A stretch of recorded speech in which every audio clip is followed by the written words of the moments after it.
धन कितने तरह का है? देखो, संपत्ति पुत्र को भी धन माना जाता है, जमीन जायदाद को भी धन माना जाता है, सोना चांदी को भी धन माना जाता है, परिवार को भी धन माना जाता है। लेकिन इन सभी धनों से श्रेष्ठ धन क्या है? मीरा जी जो कह रही हैं कि पायो जी मैंने राम रतन धन पायो, मुझे लगता है सभी धन की जरूरत है और होना सबके पास चाहिए, पर भगवान के नाम का धन जिसके पास है वही सबसे अमीर है। क्योंकि हमारे संग कौन जाएगा? धर्मान गो गच्छति जीवई का। कौन चलेगा साथ? हमारे पास हमने जितना भजन किया होगा, भगवान का नाम जपा होगा, वो हमारे साथ चलेंगे। इसलिए आपके रिश्तेदार कितने हैं?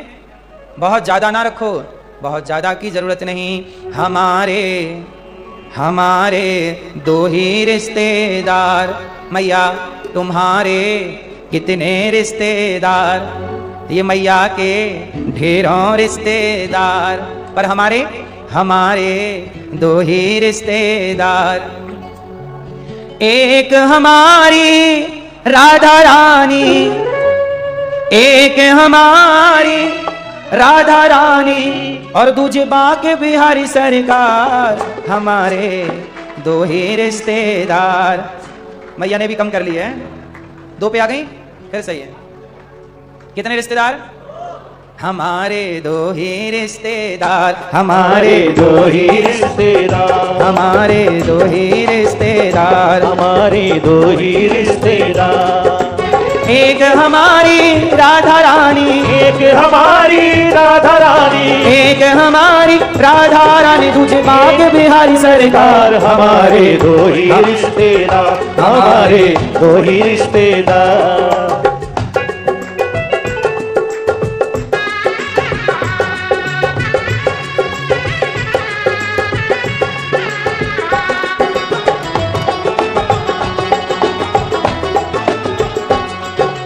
ना कोई चिंता ना कोई टेंशन, ना कोई चिंता ना कोई टेंशन, ना कोई चिंता ना कोई टेंशन, ना कोई चिंता ना कोई टेंशन। क्यों? राधा नाम है दिल में मेंशन, राधा नाम है दिल में मेंशन। जिसके दिल में राधा नाम मेंशन है उसे काहे की टेंशन? ना कोई चिंता ना कोई टेंशन, ना कोई चिंता ना कोई टेंशन। राधा नाम है दिल में मेंशन, राधा नाम है दिल में मेंशन। भरी सभा में कह सकते हैं, हरी सभा में कह सकते हैं, भरी सभा में कह सकते हैं, हरी सभा में कह सकते हैं। क्या भगवान को क्या कह सकते हो आप लोग? क्या कहो? भगवान को क्या कह सकते हैं? संसार की लड़की और लड़कों को लोग क्या कहते हैं? भरी सभा में कह आई लव यू सरकार, हमारे दो ही रिश्तेदार, हमारे दो ही रिश्तेदार, हमारे दो ही रिश्तेदार, हमारे दो ही रिश्तेदार।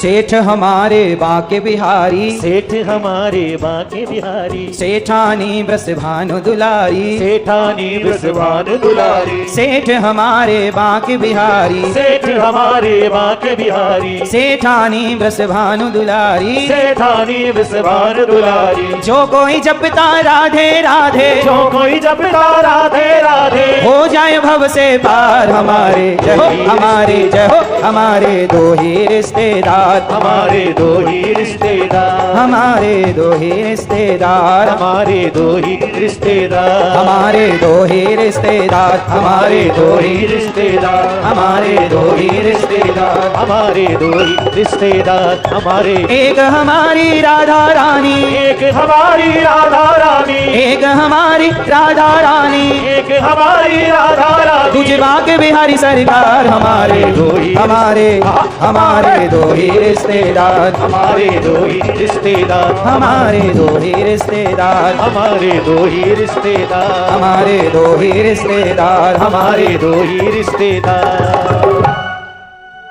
तो भगवान को क्या कहोगे? रोज भगवान से कहो, प्रभु हम केवल आपसे ही प्यार करते हैं, और सच बताएं किसी और से प्यार करना भी मत।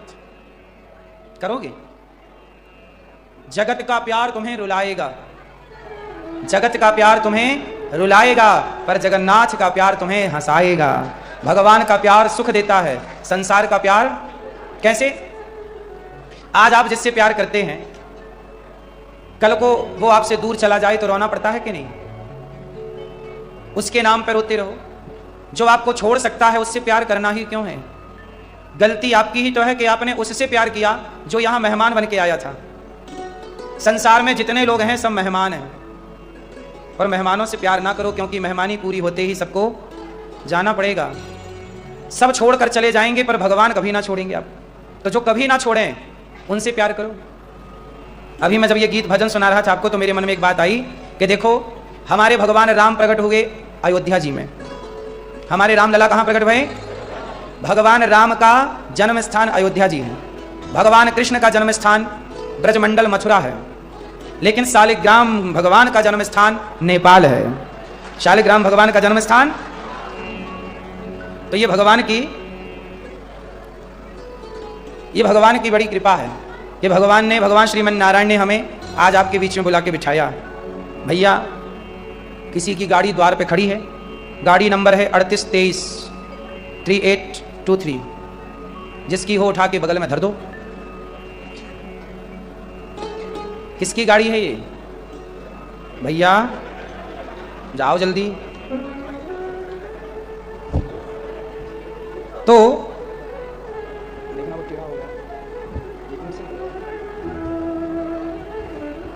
तो भगवान की बड़ी कृपा है कि सत्संग जब मिल जाए तो समझ लो कि भगवान ही मिल गए।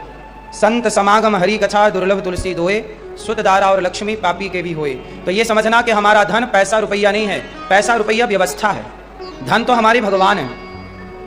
काम कौन आएगा? भगवान। अच्छा ये बताओ, आप में से कितने लोगों को भगवान पे भरोसा है? जिसको है वो हाथ उठाएं। पूरा कि थोड़ा? पूरा है भरोसा, मेरी हार नहीं होगी। तो भगवान पे भरोसा कैसा है? पूरा। चलो वह भरोसा। अब ये बताओ, आप में से कितने लोगों को चिंता है, टेंशन? जिसको है वो हाथ उठाओ ईमानदारी से। किस किस को चिंताएं हैं, टेंशन है? आपको मैया चिंता है? हाँ कि ना? बैठे नहीं, खड़े नहीं होना, बैठे बैठे बात करेंगे। आपको चिंता है? हाँ या नाम उत्तर? कोई चिंता नहीं, निश्चिंत है मैया। किस किस को चिंताएं हैं, टेंशन है? हाथ उठा लो, फिर से दर्शन दो। आपको है मैया? आप सच्ची मैया हो कि झूठी मैया हो? सच्ची हो। तो ये बताओ, एक तरफ आप लोग कह रहे हैं कि हमें भगवान पे पूरा विश्वास है, और दूसरी तरफ आप कह रहे हैं कि हमें टेंशन है। अब ये बताओ, ऐसा करो, अपना मुंह फुलाओ और ठहाका लगाओ। आप नहीं लगाए ठहाका? हंसते नहीं है? हंसा करिए। 84 लाख योनियों में केवल भगवान ने आपको हंसने का मौका दिया। कुत्ता तो नहीं हंसता? कि हंसता है? कि बिल्ली हंसती है? गधा हंसता है? केवल मनुष्य। इसलिए हंसा करो, हंसते रहा करो। अब आप लोग क्या कह रहे हैं? हमें भगवान पे पूरा भरोसा है, और फिर कह रहे हैं हमें चिंता भी है। वाह, ये तो ऐसी बात हो गई जैसे आपने मुंह फुलाया। जैसे मुंह फुलाना और ठहाका लगाना, ये दो काम एक साथ तो नहीं हो सकते। एक साथ हो जाएंगे? नहीं, या मुंह फूलेगा या तो ठहाका लगे, दोनों काम एक साथ। उसी तरह आप कह रहे हैं कि भरोसा भी है और चिंता भी है। यदि भरोसा है तो चिंता किस बात की? और चिंता है मतलब भरोसा नहीं है। आज लोग परेशान क्यों हैं? आप लोग ना दो लोगों से झूठ बोलते हैं। पहला झूठ तो आप स्वयं से बोलते हैं, खुद से, जो कि अभी आपने बोला, और दूसरा झूठ आप भगवान से बोलते हैं। अब मैं आपसे कहता हूं मेरे से झूठ बोलो चलेगा, ये पड़ोसियों से झूठ बोलना चलेगा, पर अपने को तो सही बताओ, स्वयं को तो धोखा ना दो, और भगवान को तो सही बताओ। अब आप दो लोगों को धोखा दे रहे हैं, स्वयं को और भगवान को। तीसरे की तो हम बात ही नहीं कर रहे हैं। अब आप कह रहे हैं कि हमें भरोसा है कि, चलो बताओ भरोसे की परिभाषा क्या है? भरोसा किसे कहते हैं? मैया क्या बोलती तू? चलो बताओ, भैया बताएंगे हमारे चश्मा वाले, भरोसा किसे कहते हैं? विश्वास। विश्वास किसे कहते किसे हैं? बैठे बैठे। ठीक है, आपकी बात सही है। बताओ विश्वास किसे कहते हैं? अच्छा आपको पता है तो क्या आप कर पाती हो ऐसा? इसके देखो, सच है ना? आप लोग झूठ बोल रहे हैं ना खुद से। क्यों?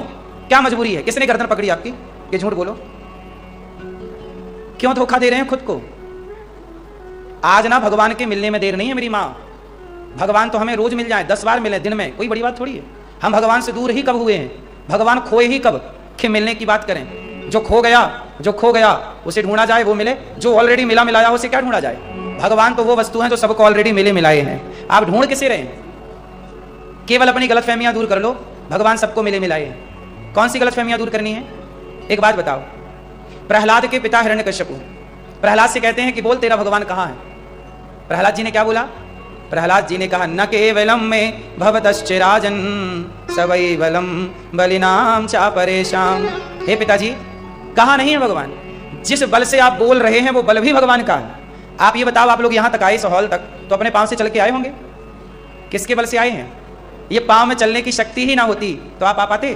तो ये जो चलने की ताकत है ये किसने दे रखी है। ये आंखों में जो देखने की ताकत है, रोशनी है, किसने दे रखी है। बहुत लोगों की आंखें हैं पर लोग क्या कहते हैं, रोशनी चली गई। कहाँ चली गई भाई साहब, कहाँ चली गई। ये रोशनी चली कहाँ जाती है और आती कहाँ से है। मतलब है कोई जो आपकी आंखों में रोशनी भर रहा, हाँ या ना।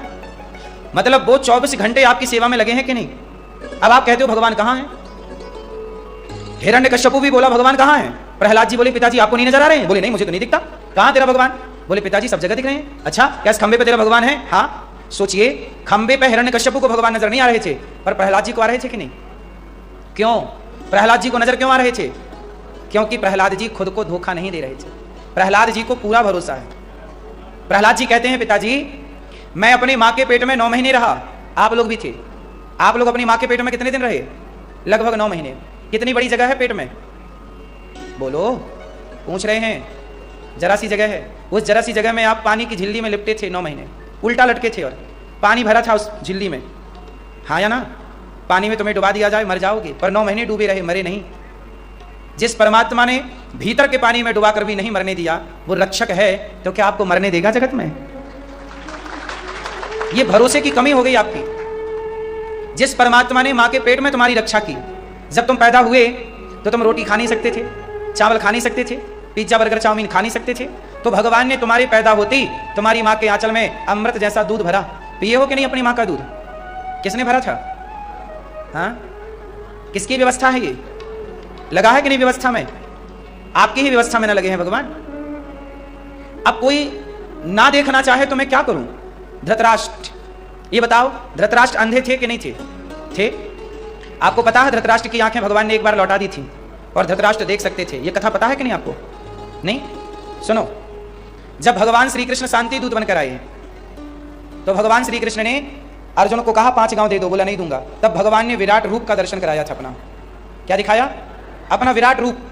और विराट रूप जब दिखाया तो धृतराष्ट्र को भी भगवान ने नेत्र दे दिए, चल तू भी देख ले। भगवान तो भगवान है ना, अंधे को भी आंख दे सकते हैं, अंधन को आंख दे तो कोढ़ने को काया। तो भगवान तो सर्वसमर्थ दे दिया। धृतराष्ट्र देखने लगे टुकुर टुकुर टुकुर, जब देखा तो सामने विराट रूप था। भगवान का दर्शन किया धृतराष्ट्र ने, और जब देख लिया, जी भर के भगवान को निहार लिया, तो भगवान बोले कि अब देखो तुम प्रकृति में अंधे बनकर आए हो, तुम्हें मैंने रूप दिखा दिया। रूप इसलिए दिखाया कि अपनी औलाद को समझा ले। धृतराष्ट्र बेटे को समझा, उफन रहा है ज्यादा दुर्योधन, मुझे बंदी बनाने चला है, समझा अपनी औलाद को। देखने के बाद भी जब भगवान ने अपना रूप शांत कर लिया और धृतराष्ट्र को जस का तस कर दिया, तो धृतराष्ट्र पुत्र मोह में ऐसे अंधे हो गए कि भगवान को देख कर भी अनदेखा कर दिया। अब एक बात बताओ, कोई ईश्वर को देख कर देखना ही ना चाहे तो इसमें ईश्वर भी क्या करे। इसका उदाहरण धृतराष्ट्र है। देख कर भी समझ कर भी बेटे को ना समझा पाए, ना रोक पाए, तो इसमें ईश्वर की गलती कहां है। इसलिए भगवान को सबने देखा है। आप जितने लोग यहां बैठे हैं आपने कई कई बार भगवान को देखा। क्यों भैया, आपने भगवान को देखा, भैया आपने भगवान को देखा, हाँ या ना में उत्तर देना सिर्फ। नहीं, आपने भगवान को देखा, नहीं, आपने भगवान को देखा, नहीं, आपने भगवान को देखा, नहीं, आपने भगवान को देखा, नहीं, आपने भगवान को देखा, हाँ या ना, जोर से। चश्मा वाली बहन, आपने भगवान को देखा, हाँ या ना। पीछे वाली मैया, आपने भगवान को देखा, नहीं, आपने देखा, नहीं। ये बताओ पशुपतिनाथ जी गए कि नहीं, तो किसे देखने गए थे, कौन है पशुपतिनाथ जी। शालिग्राम भगवान को देखा कि नहीं, किस किस के घर में शालिग्राम जी हैं, देखा ना, किसको देखा, शालिग्राम जी को देखा। कौन है शालिग्राम जी, पत्थर होंगे आपके लिए। आप तो कह रही हो हमने नहीं देखा, इसका मतलब आप उन्हें पत्थर मानती हो। 2 तरह की बातें हो गई ना साहब, समझो आप बात एक तरफ तो आप कह रहे हैं शालिग्राम जी भगवान है भगवान, और जब बोला गया भगवान को देखा, नहीं हमने तो देखा ही नहीं। ये धोखा आप किससे दे रहे हैं, क्यों झूठ बोल रहे हैं खुद से? या तो आप सीधा ये कह दो कि नहीं मैं ईश्वर को मानता ही नहीं, तो पत्थर है शालिग्राम, मैं नहीं मानता, या फिर ये कहो। लेकिन आप कहते क्या शालिग्राम जी भगवान है, और दूसरी तरफ आपसे बोला गया भगवान है, देखा नहीं देखा। धोबी की कुत्ता ना बनो, जो ना घर का है ना, ये स्थिति तुम्हारी वही है धोबी के कुत्ते जैसी, ना घर के हो ना। ऐसी स्थिति से कल्याण तुम्हारा ना होगा। या सीधे ना करो कि नहीं है मैं ईश्वर को नहीं मानता, या सीधे हाँ करो कि हाँ मैंने देखा। देखा क्या? शालिग्राम भगवान प्रत्यक्ष भगवान है, इसमें कोई किंतु परंतु है तो बता दो आप, फिर मैं भी कहूं कि नहीं जी ये तो भगवान है नहीं, नेपाल के लोग कह रहे थे। तुम बताओ शालिग्राम जी भगवान है या नहीं? बोलो हाँ। तो अभी क्यों कहा आपने कि नहीं देखा भगवान को? इसका मतलब यह हुआ कि आप कह तो रहे हैं कि भगवान है, पर आपका मन कहता है नहीं ये तो पत्थर है, ये तो पत्थर है, भगवान ऐसे थोड़ी है। या तो अपने मन को समझाओ, तुम्हारा मन तुम्हें धोखा दे रहा है। आप और आपका मन दोनों एक मत हो जाओ। पहले घर में झगड़ा कब होता है? जब पत्नी और पत्नी का अलग अलग विचार होता है। जब दोनों एक मत हो जाते हैं तो कोई झगड़ा नहीं। बाप बेटा एक मत हो जाए तो कोई झगड़ा नहीं। झगड़ा तभी होता है जब मतभेद हो, आपका और आपके मन का मतभेद चल रहा है। आप कह रहे हैं कि नहीं ये भगवान है, पर आपका मन कह रहा नहीं यार भगवान ऐसे थोड़ी होते हैं। आप सब लोगों ने भोलेनाथ जी का दर्शन किया होगा, मंदिर गए होंगे आप लोग, कुछ लोग तो रोज जाते होंगे नियम से, लेकिन रोज जाकर भी आप क्या कह रहे हैं? नहीं देखा। अब मैं आपको क्लियर कर दूं, प्रहलाद जी कह रहे हैं कि खंबे पे भगवान है, पर हिरण्यकश्यपु कह रहा है कि भगवान नहीं है। तो अब आप बताओ कि आप किस तरफ हो, प्रहलाद जी की तरफ या हिरण्यकश्यपु की तरफ? तो प्रहलाद जी की तरफ हो, तो प्रहलाद जी की तरफ तो फिर ये होना चाहिए, देखो भगवान कहां होते हैं? कहां होते हैं भगवान? कहां? फिर गलती कर रहे हो। मोकू कहां तो ढूंढे बंदे, मैं तो तेरे पास में, ना तीरथ में ना मूरत में, मैं तेरे विश्वास में। ना मूरत में ना काशी में, ना मंदिर में, ना कावा कैलाश में, मोकू कहां तो ढूंढे बंदे, मैं तो तेरे पास में। खोजी हो ये तुरंत मिल जाऊं, ये कबीरदास जी गा रहे हैं। खोजी हो ये तुरंत मिल जाऊं, पल भर की ही तलाश में, मोकू कहां तू खोजे बंदे, मैं तेरे विश्वास में। भगवान कहां है? मानो तो मैं गंगा मां हूं, ना मानो तो बहता। यदि मान लो तो ये गंगा है, मान लो तो शालिग्राम भगवान है, और नहीं मानने वाले के हाथ लग जाए तो वो तो पत्थर मान के रखता है ना घर पे, हाँ या ना? शालिग्राम भगवान उन लोगों के घर में भी पाए जाते हैं जो भगवान पे आस्था नहीं रखते, पर वो उन्हीं शालिग्राम भगवान से सुपारी तोड़ते हैं। बोलो हाँ। वो नहीं मानते, वो कहते हैं पत्थर है, हम कहते हैं ये भगवान है। प्रहलाद ने कहा ये भगवान है, हिरण्यकश्यपु बोला ये पत्थर है, हिरण्यकश्यपु बोला पत्थर है, भगवान कहां? प्रहलाद जी बोले भगवान मुझे तो दिख रहे हैं, आपको नहीं दिख रहे हैं, वो आपकी आंखों का दोष है। हिरण्यकश्यपु ने प्रहार कर दिया, चेक करता हूं, जो मुठिका का प्रहार किया खंबा टूटा। प्रहलाद ने चूंकि कहा था कि भगवान है, तो भक्त की वाणी मिथ्या ना जाए, भक्त का वचन मिथ्या ना जाए, भक्त के वचन को सत्य करने के लिए भगवान खंबा तोड़कर प्रकट हो गए कि नहीं? तो प्रहलाद जैसा विश्वास यदि आपके अंदर होगा तो शालिग्राम भगवान से भगवान प्रकट ना हो जाएंगे क्या? एक धन्ना नाम का भक्त था, उसके घर में गुरुजी आए शालिग्राम जी लेकर, तो बोला गुरुजी ये कौन है? बोले भगवान है। तो धन्ना बोला कि ये भगवान आप मुझे दे दो। गुरुजी बोले नहीं मैं अपने भगवान नहीं दूंगा। धन्ना मचल बच्चा था 7 साल का, नहीं मुझे तो गुरुजी आपके भगवान चाहिए, ये भगवान बड़े प्यारे हैं। शालिग्राम जी थे चिकने चिकने, लाओ दो। नहीं, अब जिद पकड़ लिया, भोजन नहीं करूंगा, बच्चा तो बच्चा, बाल हट। तो गुरुजी बोला 6 काम कर, मैं तेरे लिए कल लाऊंगा। अब गुरुजी गए वहां, नदी कोई यहाँ की घटना नहीं है, चक्री नदी की, कहीं और की घटना है। तो वहां गए तो काला काला पत्थर नदी में मिल ही जाता है, हर नदी में। तो काला पत्थर उठा के ले आए। गुरुजी बोले मैं अपने भगवान छोरा को काय को दे, तो बच्चा है आज जिद कर रहा है, ये तो फेंक देगा। तो गुरुजी एक काला सा पत्थर लाए, चंदन टीका लगाए और रख दिया, बोले ये तेरे लिए भगवान, ये भगवान। जबकि वो सामान्य पत्थर था, कोई शालिग्राम जी की प्रतिमा नहीं थी, पत्थर था। ले गया, अब सदन धन्ना को दिया, लो। अब धन्ना को गुरुजी ने बोला तुलसी चढ़ाया कर, चंदन लगाया कर, भोग लगा के खाया कर। मैया ने रोटी दी कि जा गैया चराने का टाइम हो गया, जा गैया चराया। अचार रोटी दी, अचार रोटी खाया नहीं, बोले मैं खेत में खा लूंगा। गैया चराने गया, गोद जेब से भगवान को निकाला और बोला गुरुजी ने बोला है प्रभु खाओ, पहले आप खाओ। छोटा बच्चा था, जानता वानता कुछ नहीं था, बस गुरुजी ने कहा कि खिला के खाना है। तो वो रोटी निकाला, अचार लगाया, बोले खाओ। अब वो पत्थर, पर वो पत्थर था, पर पत्थर था तो क्या हुआ? पर उस धन्ना की श्रद्धा तो पत्थर नहीं थी, धन्ना की श्रद्धा तो सच्ची थी। भगवान असली है कि नकली इससे फर्क नहीं पड़ता, आपकी श्रद्धा असली है कि नकली इससे फर्क पड़ता है। भगवान तो कण कण में है, हर पत्थर में है। कौन सा पत्थर है जिसमें वो ना पाए जाते हो? कौन सा कण है जहां वो ना पाए जाते हो? हरि व्यापक सर्वत्र समाना सर्वम खलविदम ब्रह्म निज प्रभु मैं देखा ही जगत कहीं सन करहीं विरोध। कहां नहीं है ईश्वर? अब वो धन्ना नाम का बच्चा था, उसने क्या किया कि भोजन कराया, नहीं खाए भगवान, आए नहीं, तो वो रोने लगा। बच्चा था, हे भगवान हमें बड़ी भूख लगी है। गुरुजी ने बोला कि नारायण, नारायण बोला करने का नाम श्रीमन नारायण है, तो नारायण बोलता है श्रीमन नारायण खा लो, पर भूख लगी हमें, पर आप तो खा नहीं रहे, जब आप नहीं खा रहे तो हम कैसे खाएं? अचार रोटी वहीं छोड़ी, भगवान को जेब में रखा, घर आ गया। रात को फिर मैया ने भोजन दिया, उसने फिर भोग लगाया, नहीं खाए। 2 दिन हो गए, 3 दिन हो गए, बच्चा बिल्कुल चले तो गिरने लग गया, भूखा प्यासा बच्चा छोटा सा। 7वें दिन उसकी हालत मरने जैसी होगी, बोले भगवान नहीं खा रहे, मैं कैसे खाऊं? लगता मेरे से कोई गलती हो गई, कोई अपराध हो गया, खा नहीं रहे। 7वें दिन गैया लेके गया और अब तो बिल्कुल मर ही जाएगा, अब नहीं लौटेगा, ऐसी स्थिति हो गई। आज भगवान जी को रखा और बोला हे प्रभु आज मैं मर जाऊंगा, देखो आज क्या गलती हो गई। रोने लगा, हे श्रीमन नारायण भोग लगा लो, हे प्रभु प्रसाद पालो, हे प्रभु खा लो, हे प्रभु खाओ। जब भक्त की भक्ति ऐसी सच्ची सरल निष्कपट देखी तो भगवान को दया आ गई, और वो सामान्य पत्थर था, कोई शालिग्राम जी नहीं थे, उस पत्थर से भगवान प्रकट हो गए। और गोपाल जी का रूप सामान्य कृष्ण कन्हैया छोटे से बांसुरी लेकर आए, ग्वाला कमर में फेंटा बांध करके और एक सिर पर पगड़ी बांध कर आए, मानो वो भी ग्वाला हो गैया चराए हुए कितना आए। कहा बेटा ला, खुद खाए, उसे भी खवाया और कहा एक काम कर तू सो, आज मैं तेरी गैया चराता हूं। धन्ना सोता और भगवान उसकी गैया चराते। ये सत्य घटना है इस कलिकाल की, भक्तमाल की चर्चा है। उसी धन्ना, धन कथा बहुत बड़ी है, मैंने केवल सार तत्व सुनाया आपको। उसी धन्ना के नाम से कहावत चालू हो गई, बाद में वो धन्ना साधु संतों की सेवा करता, बड़ा हो गया कोई साधु संतों की सेवा। भगवान ने उसे इतना धन दिया कि बेटा तू धनवान बन और सेवा कर। धनवान ईश्वर आपको बनाए तो समझ लेना कि ईश्वर आपसे साधु संतों की, दीन दुखियों की सेवा कराना चाहते हैं। धन इसलिए नहीं दिया कि तुम निकाल निकाल के सारा तिजोरियों में पैक करते रहो। धन दिया है धर्म के लिए, परोपकार के लिए, सेवा के लिए। सेवा करने से धन्ना सेवा करने लग गए, धन्ना जाट। उन्हीं से बाद में कहावत हो गई कि धन्ना जाट ने इतने अन्य क्षेत्र चलवाए, गली गली कंबल, सबको कपड़े, जिसके कपड़े नहीं है कपड़े, रोटी नहीं है रोटी, घर नहीं, सबको दिया। तब लोग कहने लगे यार धन्ना जाट, तो तब से कहावत हो गई यार हम कोई धन्ना सेठ हैं क्या? लोग नहीं कहते यार तुम ऐसे खर्च करो, धन्ना सेठ हो क्या? तो धन्ना सेठ कहां से आया? धन्ना जाट से।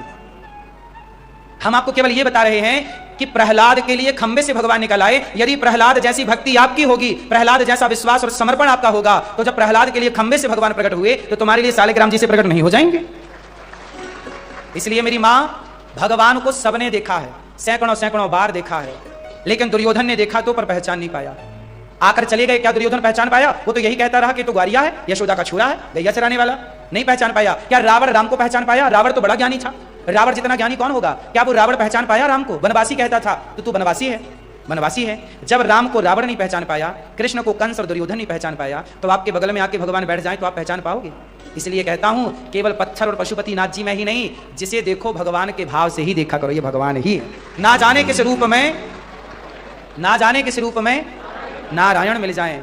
भगवान आप सबको मिल चुके हैं, बस पहचान लो। मंदिर में जो पशुपतिनाथ जी हैं, ये भगवान का अर्चा विग्रह है। कौन सा विग्रह है? अर्चा विग्रह। कलिकाल, ये देखो आप सबके घर में गोपाल जी तो होंगे। गोपाल जी कौन है? साक्षात भगवान है। ये कोई मूर्तियां नहीं होती, बस इन्हें देखने का एक अपना नजरिया होता है। एक बात बताओ, आपके कमर में, सिर में, कंधे पे, हाथ में, पांव में कभी दर्द होता है? बोलो हाँ। कभी कभी किसी किसी के होता है दर्द। बताओ दर्द होता है तो दर्द को आप दिखा पाते हो डॉक्टर को? डॉक्टर को हाथ दिखा पाओगे, पर हाथ में दर्द कहाँ है? आप कहोगे यहाँ दर्द है, यहाँ दर्द है, लेकिन यहाँ तो ये दिख रहा है, ये हिस्सा, दर्द तो नहीं दिख रहा है ना। क्या दर्द दिखाया जा सकता है? मैया बोलो, दर्द दिखाया जा सकता है? जैसे दर्द है तो सही, पर दिखाया नहीं जा सकता, पर दर्द को महसूस किया जा सकता है। उसी तरह ईश्वर जो है उसे महसूस किया जा सकता है प्रेम और भक्ति के द्वारा, देखा और दिखाया नहीं जा सकता।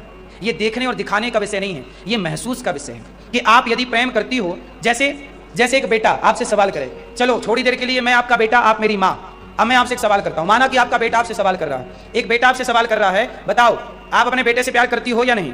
हाँ या ना में उत्तर करती हो। चलो बताओ आप मेरे से प्यार करती हो, अर्थात मैं आपका बेटा, आप मेरी माँ, आप मेरे से प्यार करती हो? हाँ। तो ये बताओ कितना प्यार करती हो? मैं कैसे मानूं कि आप मेरे से प्यार करती हो?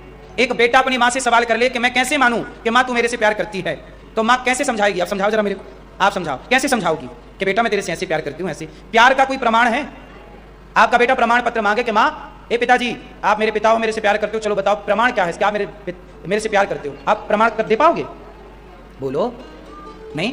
लेकिन प्रमाण ना देने से यह सिद्ध नहीं होता कि माँ बाप प्यार नहीं करते। माँ बाप बहुत प्यार करते हैं अपनी संतानों से, पर वो प्रमाण कभी नहीं दे पाएंगे। उसी तरह ईश्वर प्रमाण का विषय है ही नहीं। जैसे बच्चे को बाप कभी नहीं समझा सकता कि मैं तेरे से कितना प्यार करता हूँ, ऐसे भगवान कितना प्यार करते हैं आप लोगों से, ये आपको कोई कभी नहीं समझा सकता। ये तो आपको ये तो बच्चे को महसूस करना पड़ता है खुद को कि मेरे माँ बाप मेरे से कितना प्यार करते हैं। जब वो खुद कभी बच्चा बेटा बाप बनेगा और लड़की माँ बनेगी, तब शायद वो जान पाए कि माँ बाप की ममता क्या होती है।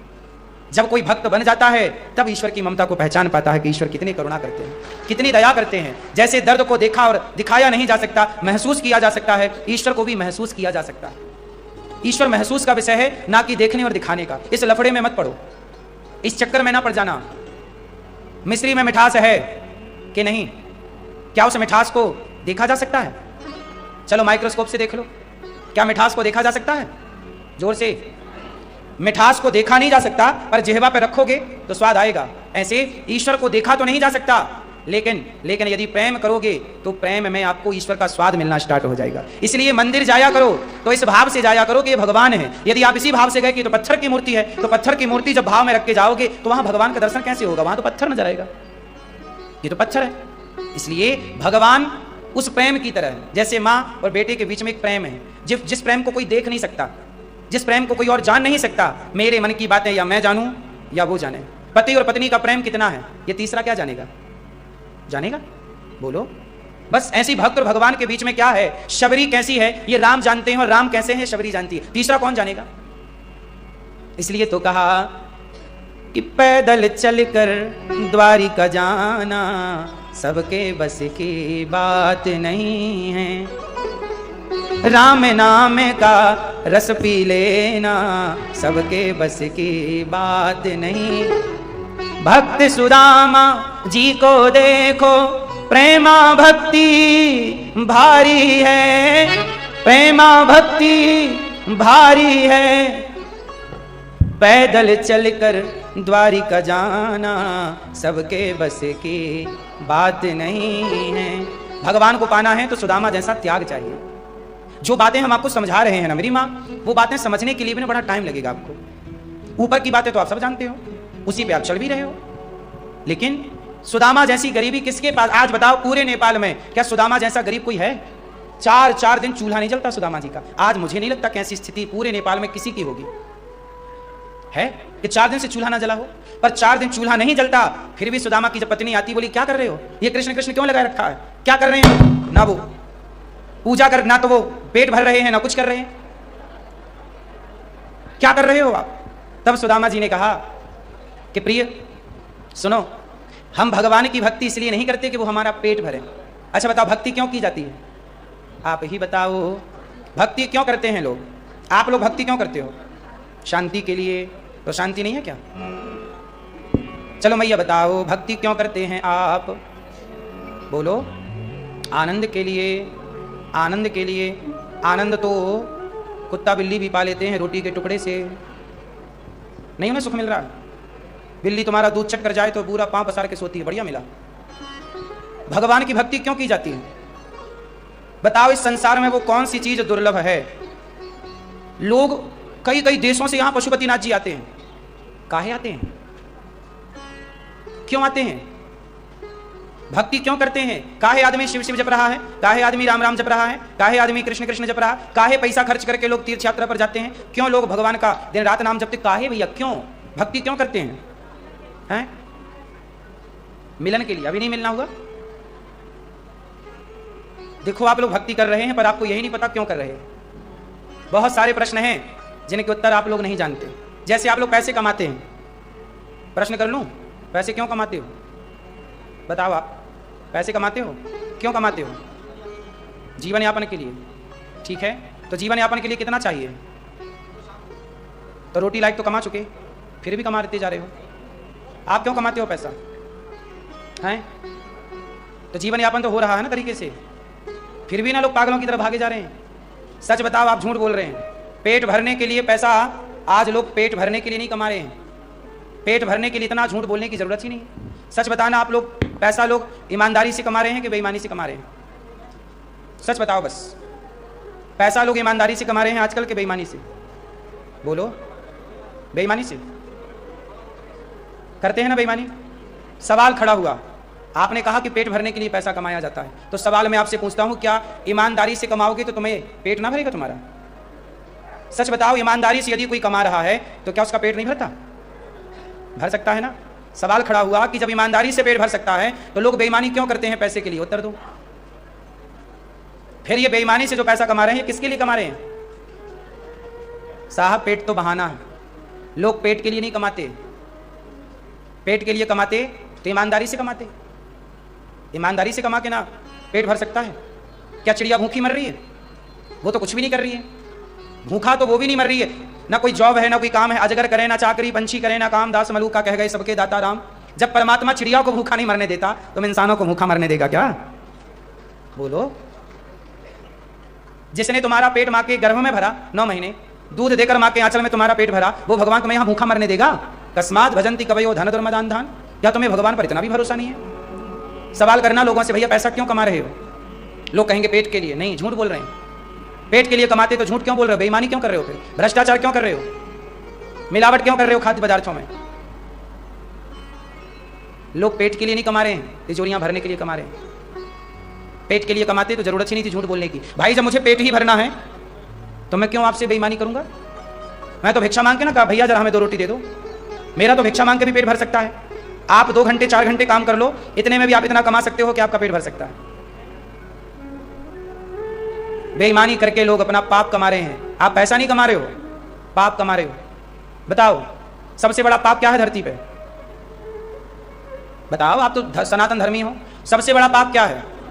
सबसे बड़ा पाप है नहीं असत्य सम पातक पुंजा। झूठ से बड़ा कोई पाप नहीं और सच से बड़ा कोई पुण्य नहीं। धर्म न दूसर सत्य समाना, आगम निगम पुराण बखाना। सबसे बड़ा पुण्य है सत्य। आपने सुना होगा हमारे हरिश्चंद्र जी को, बाजार में बिक गए, पत्नी बाजार में बिक गई, रोहित बेटा बाजार में बिक गया, तारा बाजार में बिक गई, स्वयं चांडाल के हाथों बिक गए। लेकिन वो हरिश्चंद्र ने अपने को बाजार में बेच दिया, पत्नी को बेच दिया, पर खुद को धर्म को सत्य से डिगने नहीं दिया। पूरी कहानी जानते हो उनकी? पूरी कथा जानते हो? थोड़ी सी जानते हो? मैं थोड़े ही शब्दों में उनकी पूरी कथा सुनाता हूं, समझिएगा। इसके बाद मैं आपको पुनः उस प्रश्न पे आ जाऊंगा, तब तक खोज के रखिएगा कि भक्ति क्यों करते हैं, अभी पैसा क्यों कमाते हैं, इस पे मैं उलझ गया है। इसको पहले सुलझा दूं, फिर उसको सुलझाएंगे। सुनो, एक बात से दूसरी बात जुड़ी होती है। जब तक एक बात समझ में नहीं आएगी तब तक आपको दूसरी बात समझ में नहीं आएगी, इसलिए एक के बाद एक समझाना पड़ता है सारी बातें। हरिश्चंद्र नाम के एक राजा थे। ये राजा है राम के पूर्वज। बहुत ध्यान से सुनिएगा, बहुत सावधानी से सुनिएगा। राम भगवान के पूर्वज हुए हैं हरिश्चंद्र, जो दशरथ जी के भी पहले, उनके पिता के भी पहले हरिश्चंद्र नाम के एक राजा। उनकी पत्नी का नाम था तारा, उनके पुत्र का नाम था रोहित। 5 साल का बेटा था।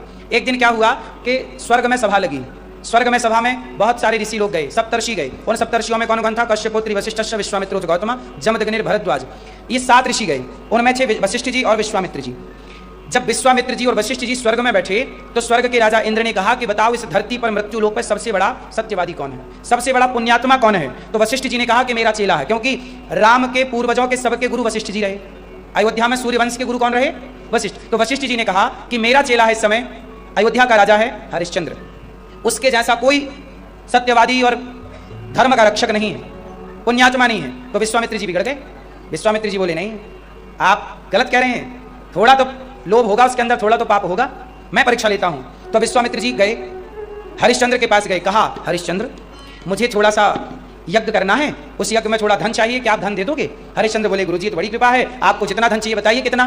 तो विश्वामित्र जी ने कहा कि मैं हाथी के ऊपर और सिक्का उछालूंगा, वो सिक्का जितने ऊपर जाएगा उतना धन चाहिए यज्ञ के लिए, उतने सोने का ढेर चाहिए। बात समझो, मैं हाथी के ऊपर, किसके ऊपर?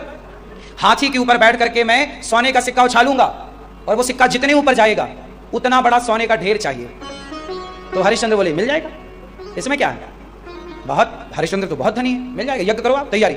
विश्वामित्र जी बोले मेरा यज्ञ होगा अगले साल, लेकिन आपने देने का बोल दिया, लेकिन एक बात बताओ, मैं इतना धन ले जाऊंगा तो रखूंगा कहाँ? भाई इतना धन रखो तो सिक्योरिटी लगाओ, कौन मैं ताकूंगा? एक काम करो कि मैं अपना धन आपके पास रखता हूँ, तो मेरा धन आप अपने पास रखना, जब मुझे जरूरत लगेगी तो मैं आपसे अपना धन मांग लूंगा। हरिश्चंद्र बोले ना गुरुजी, आपका धन अपने पास रखो, मेरे पास रखने की जरूरत। अच्छा, तो तू अभिमान से भर गया, डांटने लग गए विश्वामित्र जी। अच्छा गुरुजी ठीक है, मैं जब चाहूंगा लेके जाऊंगा, मेरा धन तेरे पास रखा है, हरिश्चंद्र रखना, मैं 1 साल बाद आऊंगा। लो भैया, क्या हुआ कि विश्वामित्र जी के द्वारा माया से कन्या पैदा हुई, एक अप्सरा सुंदर। वो आई और हरिश्चंद्र से कहने लगी मेरे से ब्याह कर लो। बोली, माया से बोली कि मैं विश्वामित्र की बेटी हूं। हरिश्चंद्र जी से बोली कि आप बहुत सुंदर हो, मेरे से ब्याह करो। वो मचल गई, मेरे से ब्याह करो, आप राजा हो, आपकी 2-3 पत्नियां हो सकती हैं, एक तारा है, एक मैं हो जाऊंगी। मना कर दिया, नहीं, प्राण जाए पर वचन न जाए। मैंने अपनी पत्नी को वचन दे रखा है कि तेरे सिवा मैं किसी और नारी की तरफ आंख उठाकर नहीं देखूंगा। हरिश्चंद्र ने कहा कि मैं नहीं करता। तो वो लड़की अपने गुरुजी को, पिता को बुला के ले आई। विश्वामित्र जी आ गए। विश्वामित्र जी ने कहा क्यों, मेरी बेटी से ब्याह कर लो, यदि ब्याह नहीं करते तो फिर मैं आपको श्राप दे दूंगा। हरिश्चंद्र बोले गुरुजी चाहे श्राप दे दो, चाहे भस्म कर दो, चाहे मेरा राज्य ले लो, राज्य जाए तो जाए, पर मैं इस लड़की से ब्याह नहीं करूंगा, क्योंकि मैं अपने पत्नी को वचन दे चुका हूं कि मैं तेरे सिवा किसी पराई स्त्री की ओर नजर उठाकर नहीं देखूंगा। देखो ये वचन के पक्के। और आप लोग कितनी बार पत्नी को आई लव यू बोलते हो, पत्नी मर जाए तो दूसरी को आई लव यू बोलने लग जाते हो। बुढ़ापे में भी दूसरा ब्याह कर लेते हैं बड़ू। तो अंतर है ना तब में और अब में। तो हरिश्चंद्र का क्या हुआ कि उन्होंने कहा कि मैं तो ब्याह नहीं कर सकता, आप चाहे श्राप दे दो, चाहे मुझे जला के भस्म कर दो, या मेरा राज्य। तो विश्वामित्र जी बोले तू अपना राज्य मुझे दे सकता है? हाँ हाँ दे सकता हूँ, दे सकता है, दे सकता हूँ, दे सकता है, दे सकता हूँ। तो ठीक है, अपना राज्य मुझे दे दे। यदि मेरी बेटी से ब्याह नहीं करता तो मेरा अपना राज्य मुझे दे। विश्वामित्र जी ने सारा राज्य ले लिया और ले लिया और कहा कि चल मेरे राज्य से निकल। और कहा कि निकल, उसके पहले ये बता कि जो मैंने अपना धन तुझे दिया था रखने के लिए, वो मेरा धन वापस कर। तो हरिश्चंद्र ने कहा गुरुजी अब तो राज्य ही आपका। बोले नहीं, ये तो राज्य आपने दूसरी बात पर दिया, धन देने का वचन तो आप दे चुके हो, मेरा धन लाओ। जो धन देने का बोला था कि उतना बड़ा ढेर दूंगा यज्ञ के लिए। अब हरिश्चंद्र चक्कर में पड़ गए कि जब राज्य दे चुका तो धन भी चला गया, खजाने भी चले गए, अब धन कहाँ रहा? गुरुजी अब धन कहाँ रहा? कहीं भी हो पर तुम धन लाओ। तो गुरुजी अच्छा एक काम करो, मुझे 1 महीने का टाइम दो। 1 महीने का टाइम लेके बोले मेरे राज्य में दिखाई मत पड़ना, काम मत करना राज्य में। चले गए काशी और काशी की गलियों में फिर रहे हैं हरिश्चंद्र जैसे राजा। कल तक जो राजा थे एक आवाज लगाए तो सैकड़ों दासियां दौड़े आए। आज उनकी हालत यह है कि प्यास लगी है तो कोई पानी देने वाला नहीं, भूख लगी है तो कोई रोटी देने वाला नहीं। समय कब किसका बिगड़ जाए कोई नहीं जानता। इसलिए जब समय अच्छा होना तो अच्छे समय में अच्छे काम कर लेना चाहिए, क्योंकि समय किसका कब बिगड़ जाए कोई नहीं जानता। हरिश्चंद्र का समय बिगड़ा और वो बाजार की गलियों में डोलने लग गए। आज महीने का आखिरी दिन था। तारा बोली इस प्राणनाथ आप मुझे बाजार में बेच दो। हरिश्चंद्र रो पड़े, पत्नी को बाजार में बेचूंगा, लोग क्या कहेंगे कि धर्म के लिए पत्नी बेच दिया। पत्नी बोली प्राणनाथ पत्नी जाएगी तो आ जाएगी, पर धर्म चला गया तो नहीं आएगा, इसलिए मुझे बाजार में बेच दो। अच्छा बेचने का तात्पर्य क्या है? पहले के लोग ना, पहले के जमाने में इंसान बिकते थे गुलामी के लिए कि मैं आपको खरीद लूं, सारी जिंदगी आपसे काम करवाऊं, उसका फिर पैसा, ये गुलामी। बेचने का मतलब ये नहीं कि उनका शरीर बेच दिया, नहीं। बेचने के 2 अर्थ हैं। आजकल बाजार में लड़कियां बिकती हैं तो वो बिकने का तात्पर्य अलग, वो वैश्यावृत्ति है, उस भाव से नहीं। बिकने का मतलब है कि इनको सारी जिंदगी काम करवाएंगे दासी के रूप में, ये बिकना है। अब देखिए संयोग से इतना धन देगा कौन? तब भगवान शंकर और पार्वती, काशी है ना तो शंकर पार्वती आ गई। शंकर पार्वती एक ब्राह्मण बन के आए, बोले मुझे दासी की जरूरत है, क्या कोई दासी है? तो हरिश्चंद्र बोले, पत्नी बोली प्राणनाथ मुझे बेच दो। तो कहा ये है क्या, कितना धन मिलेगा? बोले इतना धन मिल जाएगा। शंकर जी ने उतना धन दिया, ले गए। फिर अपने आप को बेचा हरिश्चंद्र ने, बच्चे को तारा के संग भेज दिया। जब दोनों अपने आप को बेच दिए तब इतना धन इकट्ठा हुआ, और अपने को बेचकर वचन के पक्के थे तो धन चुका दिया। जब धन चुकाया, चलो विश्वामित्र जी तो धन लेके चले गए। अब इन्हें यातनाएं कितनी मिल रही हैं, इस यातना के बारे में सोचिए। क्या यातना मिली कि जब तारा झाड़ू लगा रही है, बर्तन धुल रही है, सब काम कर रही है, एक दिन क्या हुआ कि रोहित बगीचे में पुष्प तोड़ने गया, वहां एक सांप ने डस लिया। जब सांप सवेरे पुष्प तोड़ने गया वो सांप ने डस लिया। बच्चों ने आकर बताया तारा मैया तेरे बेटे को सांप ने डस लिया। तारा दौड़ पड़ी तो पंडितानी ने रोका, एक खबरदार दासी, मेरी आज्ञा लिए बिना चली मत जाना। और वो पंडितानी कोई और नहीं थी, माता पार्वती थी। माता पार्वती बोली पंडितानी बन के, खबरदार दासी मेरी आज्ञा के बिना चली मत जाना। महारानी मेरे पुत्र की मृत्यु हो गई, सांप ने डस लिया। हाँ हाँ तुझे तो जाने का बहाना चाहिए, कोई तेरा बेटा नहीं मरा, चल काम कर, पहले हमें घर का काम चाहिए फिर तू कहीं जाएगी। इस तरह से दिन भर उसे काम में उलझाए रखा। सोचिए बेटा मरा पड़ा है और वो अपने बेटे से मिल नहीं सकती। क्या है ये? धर्म है ये। तारा बोली कि मैं इनकी दासी हूं, गुलाम, बिक चुकी हूं और बिक गई, अब मेरी मालकिन है, ये जो कहेगी वो करना मेरा धर्म है। आजकल की तो पत्नियां कुछ और पति कुछ, अपने धर्म का आचरण नहीं करते और वो दासी बनकर धर्म का पालन कर रही है। और आजकल की कुछ पत्नियां अपने पत्नी का धर्म का आचरण नहीं करती, कुछ पुरुष अपने पति धर्म का आचरण नहीं करते, पुत्र अपने पुत्र धर्म का आचरण नहीं करते कुछ। अब सुबह से शाम होगी काम करते करते, रात हो गई जब पार्वती मैया सो गई, मतलब पंडितानी सो गई। उस समय पार्वती रूप में नहीं थी वो, पंडितानी सो गई। तब ये गई और आधी रात को जब देखा बच्चा मरा पड़ा, रो पड़ी तारा, हे विधाता तू कौन सी परीक्षा ले रहा है मेरी। मरे हुए बेटे को गले लगाया, उड़ाने के लिए कफन का टुकड़ा नहीं था। जो राजा थे जिनके पास अथाह संपत्ति, आज बेटा मरा तो उड़ाने के लिए कफन का टुकड़ा नसीब ना हुआ। बोले इसे चिता पे जला तो आऊं कम से कम। अंतिम संस्कार तो चली गई काशी, गंगा के तट पर रो पड़ी। हरिश्चंद्र वहीं पे कार्यरत थे। आए हरिश्चंद्र, देवी तुम कौन हो? महाराज मेरा नाम तारा है। हरिश्चंद्र पहचान गए, तारा तुम तारा हो? महाराज आप कौन हैं? क्या आप हरिश्चंद्र हैं? हाँ। अब तो हरिश्चंद्र की हालत देख के क्या आप ये क्या कर रहे हैं शमशान में? जब कोई मुर्दा आता तो उसे जलाने के लिए 1 रुपया लेते, वो स्वर्ण मुद्रा उस जमाने की थी। जब तक 1 रुपया नहीं दिया जाता, 1 स्वर्ण मुद्रा, तब तक जलाने की मुर्दे को इजाजत नहीं दिया करते हरिश्चंद्र। कहा महाराज ये पुत्र को सांप ने डस लिया, पूरी राम कहानी बताई। अब रोए तो क्या रोए, कैसे रोए? पत्नी ने कहा कि आप पिता हो, अंतिम संस्कार कर लो। बोले नहीं मैं नहीं कर सकता, पहले आप 1 स्वर्ण मुद्रा दो। सोचिए एक बाप अपने बेटे का अंतिम संस्कार नहीं कर रहा है। बोले धर्म में बंधा हूं, पहले 1 स्वर्ण मुद्रा लाओ तब अपने बेटे को यहां जलाने की मैं इजाजत दूंगा, जबकि खुद का बेटा है। आप बताओ, क्या इस तरह से आज लोग धर्म से पैसा कमा रहे हैं? आजकल लोग अपने बच्चों के लिए कितना झूठ बोल रहे हैं। अपने बच्चों के लिए आप दूसरों के बच्चों की थाली से रोटियां चुरा रहे हैं, छीन रहे हैं। भ्रष्टाचार क्या है? यही तो भ्रष्टाचार है, केवल अपना पेट भरने के लिए। आपने दूसरों के बच्चे से, गरीब मजदूर आदमी आ जाए उससे भी लोग पैसा मांग लेते हैं। हाँ या ना, भ्रष्टाचारी लोग। नहीं, हरिश्चंद्र ने कहा कि जाओ पहले पैसे लाओ। अब देखिए रात के 2 बज रहे थे, 2-3। अब तारा गई कि मालकिन से कहेगी कि बेटा मर गया है, चिता पे जलाना है वरना कौआ खा जाएगा उसके शरीर को, तो 1 रुपया दे दो, मालकिन दे दो। तो वो चली और मालकिन के घर में पहुंचती कि संयोग देखिए मालकिन के घर में चोरी हो गई। और चोरी हो गई तो चोर तो नहीं पकड़े गए, द्वार पर ये पकड़ में आ गई। तो मालकिन बोली कि यही चोर है, मेरी नौकरानी मेरी दासी चोर है। राजा के पास लगी रात के 3 बजे, बोले राजा साहब जागो, दरवाजा खोलो, ये देखो चोर पकड़ा गया। चोर, राजा ने इजाजत दे दी, जाओ इसे मृत्यु दंड दे दो, सिर काट दो। तारा को बांध लिया, पूरे नगर में घुमाया, बोले चोर नहीं है ये, चोरी की है। और ले गए, कहां ले गए? राजा का डॉम था वही जिसने हरिश्चंद्र को खरीदा, कहा कि जाओ इस महिला का सिर काट दो। संयोग देखिए हरिश्चंद्र के पास ले गए, हरिश्चंद्र को तलवार दे दिया डॉम ने, जिसने हरिश्चंद्र को खरीदा था। कहा कि ले, राजा का आदेश है, इसका सिर काट दे। अब राजा हरिश्चंद्र के हाथ में तलवार है और सर किसका काटना है? पत्नी का। वो पुत्र ऑलरेडी मरा पड़ा है, अभी उसका अंतिम संस्कार नहीं हुआ। हरिश्चंद्र तलवार लिए, और आज्ञा किसकी है? उस मालिक की जिसने खरीदा है। और आज्ञा का पालन करना धर्म है, नहीं करते पालन तो अधर्म होगा। ये देखो धर्म की परिभाषाएं क्या है। आजकल लोग कहते हैं यार कौन करे सब धर्म, मैं नहीं करता धर्म का पालन। आदमी बेईमान होना पसंद करता है पर धर्म के रास्ते पर चलना पसंद नहीं करता। धर्म थोड़ा कठिन तो है साहब। आजकल लोग सरल रास्ता अपनाते हैं, शॉर्टकट। धर्म थोड़ा कठिन है। राम जिस रास्ते पर चले वो कठिन था कि रावण जिस रास्ते पर चले वो कठिन था? हाँ, धर्म का रास्ता थोड़ा कठिन है। राम जिस पर चले वो धर्म है और रावण जिस पर चला वो अधर्म है। आज रावण के रास्ते पर लोग चल रहे हैं, लेकिन रावण के रास्ते पर चल के पाओगे क्या? क्या पाओगे? किसे मुंह दिखाओगे? मरने के बाद भी तुम्हारा मुंह कोई देखता है, किसे दिखाओगे? क्या कहोगे? क्या करके आए हो? चोरी करके आए हो, भ्रष्टाचार करके आए हो, बेईमानी करके आए हो, क्या करके आए हो? हरिश्चंद्र को तलवार दी गई, काट दो सिर।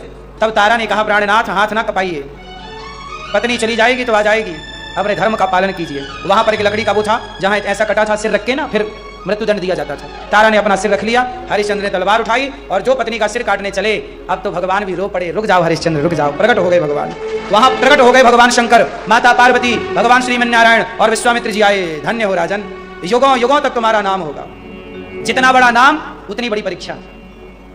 आजकल लोग कहते हैं ना भगवान परीक्षा लेते हैं, बिना परीक्षा लिए तुम्हें 10वीं से 11वीं में एंट्री नहीं मिलती, तो बिना परीक्षा लिए भगवान तुम्हें आगे कैसे भेज देंगे? धर्म की परीक्षाएं तो देनी पड़ेंगी साहब। आपतकाल परखिए चारी, धीरज धर्म मित्र अरुणारी। इसलिए कहता हूं कि धर्म को मत छोड़िए। प्राण, अरे मैं मरूंगा और क्या होगा, मर जाऊं और क्या होगा, पर मैं चोरी करके क्यों मरूं, बेईमानी करके क्यों मरूं, ये बताओ। ये दास अनिरुद्ध आपके सामने जो बैठा है, वृंदावन में गौरी गोपाल आश्रम है। आजकल जो बेटा अपने माओ को घर से निकाल देते हैं ना, उन माओ को गौरी गोपाल में ये दास अनिरुद्ध रखता है। 300 वृद्ध माएं हैं। आज मुझे एक सूचना आई आश्रम से कि एक वृद्ध मां जो अति वृद्ध थी, आज उनकी मृत्यु हो गई। हॉस्पिटल दिखाया पर अति वृद्ध है, मृत्यु हो गई। जब माएँ मृत्यु को प्राप्त होती है ना, तो उनके बेटे नहीं आते। बेटे को फोन लगाया, बेटा तुम्हारी माँ का शरीर पूरा हो गया, आ जाओ। मना कर दिया बेटे ने, हमारे पास टाइम नहीं है, आप करो, अब कल जाकर के मैं माँ का सब कार्य करूंगा। 300 वृद्ध माएँ हैं, बेटे अपनी माँ को भुला चुके हैं। नेपाल की भी कुछ मैया है गौरी गोपाल में। ये दास सौभाग्य मानता है कि मुझे 307 वृद्ध माओं की सेवा का लाभ मिला, 307 वृद्ध माओं का आशीर्वाद मिला। जो बच्चे अपनी माओं की सेवा नहीं करते, घर से निकाल देते हैं, बेटियां निकाल देती हैं। आज जो माँ की मृत्यु हुई, उन्हें उनकी बेटी छोड़ के गई थी आश्रम में, और आज बेटी को फोन लगाया कि माँ पूरी हो गई हैं, तो बोली महाराज हम नहीं आ पाएंगे। ना बेटियां ना बेटे, कोई नहीं आता। इंसान अब इंसान कहाँ रहा, निर्दयी हो गया। औरों के लिए कर्तव्य तो छोड़ दो, अपने माँ बाप के लिए आज के लोग कर्तव्य नहीं निभा रहे हैं। औरों के लिए हम क्या उम्मीद करें? आप किसी गैर को रोटी देंगे, ये तो बड़ी दूर की बात है साहब, अपने माँ बाप को देते रहो, यही बड़ी कृपा है। लेकिन आप बड़े धर्मात्मा पुण्यात्मा, मैं आप सबको नमन करता हूं कि आप सबके सहयोग से गौरी गोपाल आश्रम में 300 से अधिक वृद्ध माओं को रहने की, खाने की व्यवस्था, ये दास अनिरुद्ध भिक्षा मांग मांग के इन वृद्ध माओं की सेवा करता है। आप में से कितने लोग गौरी गोपाल की सेवाओं को देखा है कोई आप में से जिन्होंने गौरी गोपाल आश्रम का दर्शन किया है? इतने लोगों ने देखा है। आप भी गौरी गोपाल आइए, ये दास अनिरुद्ध आपको सादर आमंत्रित कर रहा है। आप वृंदावन आना, गौरी गोपाल आश्रम में वृद्ध माओं को, उनके अपने बच्चे तो रोटी देते नहीं है, आप उनके बेटा बेटी बन के भोजन देना कि आज का भोजन माताओं को हमारी तरफ से। गौरी गोपाल आश्रम में एक संत सेवा होती है, हजारों साधु संत रोज प्रसाद पाते हैं, अखंड अन्न क्षेत्र चलता है और अखंड एक रसोई चलती है गौरी गोपाल में, जहां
25 से 30 चल के देखते हैं। भगवान आए, भगवान ने देखा तो क्या देखते हैं कि आज इंसान जातियों के नाम पर लड़ रहा है। एक इंसान दूसरे इंसान की गर्दनें काट रहा है। बोला मैं बड़ा हूं, तू छोटा है, तेरे को मारूंगा। उसने कहा अच्छा तू बड़ा बन रहा, मैं तेरे को मारूंगा। आपस में लोग लड़ रहे हैं जातियों के नाम पर। क्या ईश्वर ने आपको जातियां इसलिए बनाकर दी थी कि आप लड़ते रहें? ईश्वर ने आपको ब्राह्मण बाद में बनाया, क्षत्रिय वैश्य शूद्र बाद में बनाया, ईश्वर ने आपको हिंदू मुस्लिम बाद में बनाया। ईश्वर ने पहले इंसान बनाए थे। अब जरा ढूंढिए पूरी दुनिया में इंसान कहां है? बचे हैं इंसान? इंसान किसे कहते हैं बताओ? इंसान किसे कहते हैं बताओ? मैया हो गई पंचायत, बताओ इंसान किसे कहते हैं? सभी में बांट कर खाए उसे इंसान कहते हैं, पराया दर्द अपनाए उसे इंसान कहते हैं। यूं भरने को तो पक्षी भी अपना पेट भरते हैं, सभी में बांट कर खाए उसे इंसान कहते हैं। ये इंसानियत। इसलिए कहता हूं कि आप ब्राह्मण क्षत्रिय वैश्य शूद्र बन के मत रहना, ये तो व्यवस्थाएं हैं। आप एक अच्छा इंसान बनना। आप डॉक्टर इंजीनियर एडवोकेट बाद में बनना। अच्छा सच बताओ, एक अच्छे डॉक्टर की जरूरत है कि एक अच्छे इंसान की जरूरत है? एक अच्छा इंसान जब अच्छा डॉक्टर बनेगा तो बहुत अच्छा डॉक्टर बनेगा। एक अच्छा इंसान जब इंजीनियर बनेगा तो बहुत अच्छा इंजीनियर बनेगा। आजकल क्या है, डॉक्टर हैं पर वो इंसान अच्छे ना होने से क्या हो रहा है, कुछ डॉक्टर मुर्दे को भी भर्ती कर ले रहे हैं, क्योंकि वो डॉक्टर तो है पर अच्छा इंसान नहीं। इंसान होता तो यार मुर्दे को क्यों भर्ती करता? हमें नहीं पता कि ये जिंदा है कि मर गया, पर तुम्हें तो ज्ञान है ना, पर तुमको जानकारी थी कि ये मर गया, फिर भी भर्ती कर लिया। 1000-10,000 के लिए, लाख 2 लाख के लिए, पैसों के लिए आपने अपना धर्म बेच दिया कि नहीं? अपना ईमान बेच दिया कि नहीं? क्या ये सवाल ईश्वर ना पूछेंगे आपसे कि तू यार मुर्दों का इलाज करता रहा? हम ना पूछेंगे ये सवाल, आप जनता जनार्दन ना पूछोगे ये सवाल, क्या ईश्वर की अदालत से बच जाओगे? इसलिए वो देख रहा है, हमें भी आपको भी। आप अंधेरे में जो काम करते हो ना उसे भी ईश्वर देखता है। आप ये मत सोचिए कि ऐसी जगह मैंने पाप किया जहां किसी ने देखा ही नहीं। लाख आंख से देख रहा है तुझे देखने वाला। सच की खेती कर ले चतुर नर, समय गुजरता जाता, मेरे मालिक की दुकान में सब लोगों का खाता। कुछ अच्छे काम करके चलना। पेट भरना गलत नहीं है साहब, पर बेईमानी करके पेट भरना बहुत गलत है। इसलिए सत्य कैसा हो? हरिश्चंद्र के जैसा। प्राण जाए पर, हाँ तो मैं मर जाऊंगा पर झूठ बोल के क्यों मरना? मैं नहीं मरता झूठ बोल के, मैं सच बोल के मरूंगा। बताओ मैं सही हूं कि गलत हूं? इसलिए बिको मत। बिकती तो वैश्याएं हैं, तुम इंसान हो, तुम काहे बिक रहे हो पैसों में? इसलिए अब बात करते हैं कि भक्ति क्यों करनी चाहिए, सत्य क्यों बोलना चाहिए? क्योंकि सत्य ही धर्म है। हमारे धर्म का नाम क्या है? सत्य सनातन। सनातन मतलब पुराना, हमारा धर्म ही है सत्य। इसलिए क्या नाम है? सत्य सनातन। सत्य ही सनातन है। सत्य सनातन धर्म की जय। अच्छा भक्ति क्यों करना चाहिए? आपने कहा शांति पद मिलती है, मन की शांति होती है। भक्ति क्यों? भक्ति इसलिए करते हैं क्योंकि भगवान हमें एक चीज है जो दुर्लभ है और वो भगवान दे सकते हैं। हम बार बार जन्म लेते हैं और मर जाते हैं। हम बार बार क्या करते हैं? जन्म लेते हैं और हम जन्म लेते हैं। आपके कितने बार जन्म हो चुके बताओ जरा? मैया आप कितने बार जन्म ले चुकी? मैया मैया ओ मेरी माँ, आप कितनी बार जन्म ले चुकी हो बताओ? 5 बार? करोड़ों बार। आप करोड़ों बार किसी की पत्नी बन चुकी हो, किसी के पति। आप जितनी स्त्रियां हैं, आप पहले पुरुष भी रही होंगी कभी, पर पुरुष होकर आपने स्त्रियों का खूब चिंतन किया। मेरी पत्नी तो खुद पत्नी बन के बैठ गई। और पुरुष लोग ये पहले स्त्री थे, तो स्त्रियां पुरुष का चिंतन करती, मेरे पति का क्या होगा, पति का क्या, पति पति पति खुद पति बन के बैठे हैं। यही चल रहा है। पुनरपि जननम पुनरपि मरणम पुनरपि जननी। हर व्यक्ति जन्म लेता है मर जाता है, जन्म लेता है मर जाता है। जन्म 84 का चक्कर यही तो है, जन्म मृत्यु। इस 84 के चक्कर में हम करोड़ों बार फंस चुके हैं। लेकिन ये मानव का शरीर पाकर के अब क्या करना है? इस 84 के चक्कर से मुक्त होने के लिए ही भगवान की भक्ति की जाती है। प्रभु अब 84 से बचाकर अपनी शरण में बुला लो। और शरण में जाने का मतलब यह नहीं है कि हम वापस ना आए, वापस आओ। पर देखो जेल में 2 लोग होते हैं, एक कैदी और दूसरा जेलर। जेल में कितने लोग होते हैं? कैदी। कैदी मतलब बहुत सारे कैदी, और जेलर मतलब एक। जेलर कितने होता है एक जेल में? एक ही होगा। तो जेल में तो जेलर भी रहता है और कैदी भी रहते हैं, पर बताओ बंधन किसके लिए है और किसके लिए नहीं है? कैदी के लिए बंधन है, पर जेलर के लिए बंधन, जबकि है दोनों जेल के भीतर। बोलो हाँ कि ना? उसी कैंपस में ना बनता है। जेलर का भी घर अंदर ही रहता है वो। मैं भोपाल जेल में कथा करने गया, मैं जेल के अंदर ही 7 दिन वहां जेल कैदियों को कथा मैंने 7 दिन सुनाई। भोपाल जेल के अंदर, मध्य प्रदेश भोपाल जेल के भीतर कथा। तो जेलर साहब ने कथा कराई हमारी।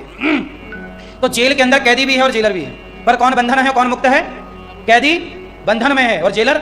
संसार एक जेल है, इस जेल में रहो, पर कैदी बनकर नहीं, जेलर बनकर के रहो। भजन कर लोगे, भक्ति कर लोगे तो संसार में आओगे, पर मुक्त रूप से आओगे। जैसे मीराबाई, सुदामा जी, रसखान, रैदास, सूरदास जी, ये सारे भक्त क्या है? ये ऑलरेडी मुक्त थे, पर भक्ति का प्रचार करने के लिए आए, भक्ति का प्रचार किए, फिर चले गए, आए, फिर ये मुक्त हैं। और आप लोग, हम लोग कैसे हैं? संसार में बंध गए।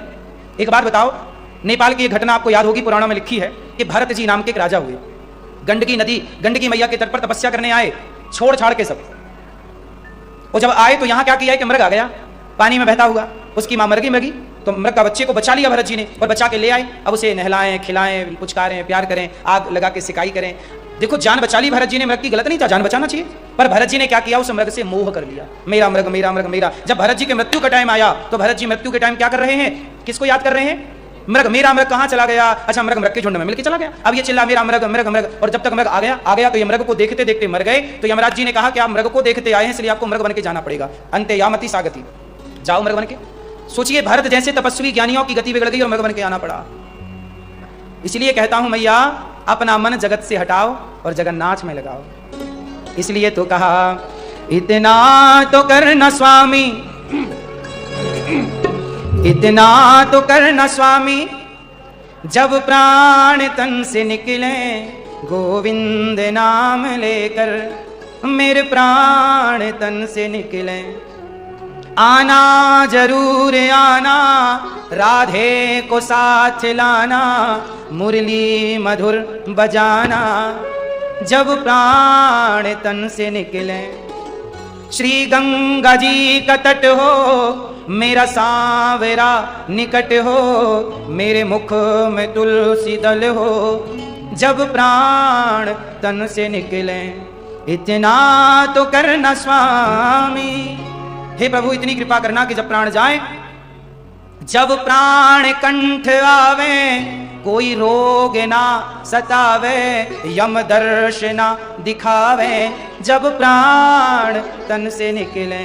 तो मरते समय क्या चिंतन हो, हे श्रीमन नारायण मैं आपको कभी भूलूं नहीं, मरते समय भगवान का स्मरण बना रहे। और एक बात और बताऊं, जो सारी जिंदगी भगवान को याद करते हैं वो यदि भगवान का स्मरण मरते समय भूल जाएं तो भगवान ही उनका स्मरण कर लेते हैं, उसकी अधोगति नहीं होती।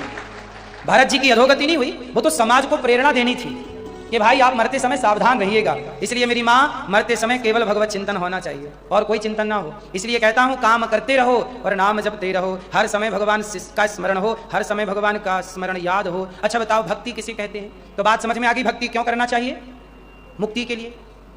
तो मुक्ति पाओ ना भजन करके, संसार में काहे उलझी, अगली बार फिर क्या बनोगी, मैं आप अगली बार क्या बनना पसंद करोगी, कुछ नहीं, क्यों यहाँ से पेट भर गया, अब नहीं। देखो मरते समय सावधान रहना, सच बताएं घर वाले मरने भी नहीं देते, ठीक ठीक सही ना। जब आदमी मरने लग जाए, अच्छा रिश्तेदारों को पता लग जाए कि ये मर रहे हैं तो लोग पहले इकट्ठा हो जाते हैं। अभी मरा नहीं आदमी और मरते समय क्या बोलते हैं लोग, हिला हिला के हाथ, भैया हमें पहचानो, हमें। जैसे ही आप मरने को तैयार होंगे लोग आपके हाथ है, हमें पहचानो, हमें। अच्छा ये बताओ इन्हें पहचाने कि भगवान को पहचाने, इन्हें पहचाने से फायदा क्या, कोई नहीं कहता कि भगवान को पहचानो, वो तो ये दास अनिरुद्ध कह रहा कि भगवान को पहचानो, वरना दुनिया तो यही कहती है हमें पहचानो हमें पहचानो हमें। तुम्हें पहचान के क्या होगा, कोई पाप पकड़ के हिला रहा हमें पहचानो, हमें कोई सिर हिला रहा हमें। आदमी मर भी नहीं पा रहा ठीक से कि ठिकाने से मरने तो दो, कम से कम हिला हिला के उसे परेशान करते हैं। और इतना वो इकट्ठे हो जाते हैं मरते समय, एक बार तो इतने इकट्ठे हो गए धक्का लगा उसके ऊपर ही गिर गए बढ़ऊ के, वो गिरने से ही दब के मर गए।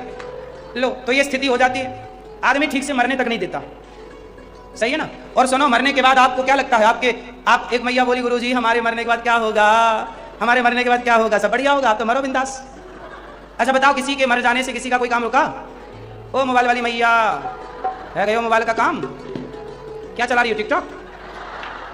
सुनो जब आदमी आपको क्या लगता है, जैसे बूढ़ी बूढ़ी मैया क्या सोचती है, मेरे बाद मेरे परिवार का क्या होगा, बच्चों का क्या, सब बढ़िया होगा, आप तो बस बिंदास जाओ भगवान का चिंतन करो, कुछ ना रुकेगा किसी का। अच्छा ये बताओ आपकी सास चली गई, जिनकी चली गई, आपकी सास चली गई, सास के जाने के बाद आपके घर का कोई काम रुका, ऐसे आप ही चली जाओगी, क्या रुकेगा। आपके दादा परदादा मर गए, कोई काम रुका, ऐसे अपन भी एक दिन मर जाएंगे, कोई काम ना रुकेगा। इसलिए इस घमंड में तो रहो ही मत कि हमारे बाद क्या होगा, करोड़ों चले गए किसी का कोई काम। और आज का तो युग बिल्कुल फैशन का है, आदमी चाय पी पी के रोता है, सास मरी पड़ी है लेकिन पड़ोसी लोग बड़ा अच्छा धर्म निभाते का है, सारे पड़ोसी चाय बना के लाते हैं अदरक वाली, बस पता चल जाए किसके घर में कोई मर गया, चाय बना के लाएंगे, अरे बहन थोड़ा पी लो ठंडी हो रही है, थर्मस में ले आएंगे चाय, ले पी लो। तो बहू रो रही है, चाय देखी, अच्छा रोती हूँ, पहले चाय पी ली जग फिर चालू हाँ या ना। सास वहां मरी, सास सोच रही थी मेरे बाद क्या होगा, तेरे बाद एक बड़ी अदरक वाली चल रही है चाय, इस टेंशन में थी मैया के क्या होगा, देख लो। इसलिए किसी का कुछ नहीं बिगड़ना, आदमी चाय पिएगा, नहीं ये बात सही है कि गलत है। पड़ोसी लाते हैं चाय, और पड़ोसन बोली पी ले जल्दी ठंडी हो रही है, और पी के बहू ने कहा चिंता ना कर, आज मेरी सास मरी तो उन्हें अदरक वाली पिलाई, तेरी मरेगी मैं इलायची वाली लाऊंगी तो आजकल ये भी एक व्यवहार है, आजकल लोग मरने पर भी इकट्ठे होते हैं, तो क्यों होते हैं, व्यवहार चुकाने के लिए कि यार इनके यहाँ अपन नहीं जाएंगे तो अपने यहाँ कौन आएगा। सच तो यह है कि किसी के मरने से किसी को कोई फर्क नहीं पड़ता। 4 दिन आदमी रो लेता है फिर भूल जाता है। किसी का कुछ नहीं बिगड़ता, बिगड़ता है खुद का। मैं मरूंगा तो मेरा ही बिगड़ेगा। क्या बिगड़ेगा कि मैंने कितना पुण्य किया, कितना पाप किया वो मुझे ही भोगना है। आप तो अपना चाय वाय पी के बिंदास रहोगे, पर जो मैंने किया वो मुझे भोगना है, अच्छा या बुरा। इसलिए मैं बिल्कुल चक्कर में नहीं पड़ता, मैं हर समय अच्छे काम में लगा रहता हूं, क्योंकि मेरे साथ आप में से कोई ना चलेगा, मेरे साथ केवल मेरे पुण्य मेरे साथ जाएंगे। तो क्यों ना पाया है शरीर तो पुण्य किया जाए। इसलिए दास अनिरुद्ध सेवा करता है। और आप लोगों से भी प्रार्थना करता हूं, वृंदावन आइए और गौरी गोपाल आश्रम में जो सेवाएं चल रही हैं उन सेवाओं से अपने आप को जोड़िए। भले इतना सा हिस्सा अन्न का टुकड़ा दान करिए, रोटी का एक टुकड़ा दान करिए, पर अन्न दान अवश्य करिए। अन्न दान सबसे श्रेष्ठ दान है। प्रिय भक्तों, इस संसार में कभी घमंड नहीं करना चाहिए। करना चाहिए? आप घमंड करते हो? कभी घमंड ना करो। क्या हुआ? जब कोई घमंड करे, आपका दोस्त यार मित्र और आपकी सखी और सहेली, जब कोई घमंड करे तो मैं आपको एक उपाय बता सकता हूं उसका घमंड तोड़ने के लिए। कहो तो बताऊं? जब कोई आपका दोस्त, आपका मित्र, आपका सहपाठी, सखी, सहेली जब कोई घमंड करे तो आप बस एक काम करना कि 50 रुपया का घड़ा खरीद कर उसे गिफ्ट कर देना। 50 रुपए का घड़ा गिफ्ट कर देना। वो पूछेगी या पूछेगा ये घड़ा क्यों गिफ्ट कर रही हो या कर रहे हो, तब आप कहना, घड़ा गिफ्ट करके आपको कुछ कहना भी है, तब आप कहना कि भाई साहब ये आप ना कह पाओ तो मेरी ये रिकॉर्ड रख लेना। तो बोलना ये बात थी तो कर दिया। जब आप किसी को घड़ा गिफ्ट करना, वो पूछेगी या पूछेगा कि क्यों मुझे घड़ा गिफ्ट कर रहे हो, पीछे का कारण क्या है, तो आप बताना कि आप कितने भी बड़ी गाड़ी और कितने भी बड़े बंगले में रह लो, कितने भी अकड़ के चल लो, लेकिन जब आप मरोगे और चिता पे जलोगे तो आपकी जो राख बचेगी वो इसी घड़े में समाएगी। और आदमी को एक दिन 50 रुपए के घड़े में समा जाना है। ये बात सही है कि गलत है? कोई कितना भी बड़ा धन्ना सेठ हो, कितना भी बड़ा गरीब हो, लेकिन सबको एक दिन 50 रुपए 100 रुपए के घड़े में समाना है, राख बनकर। बात सही है कि नहीं?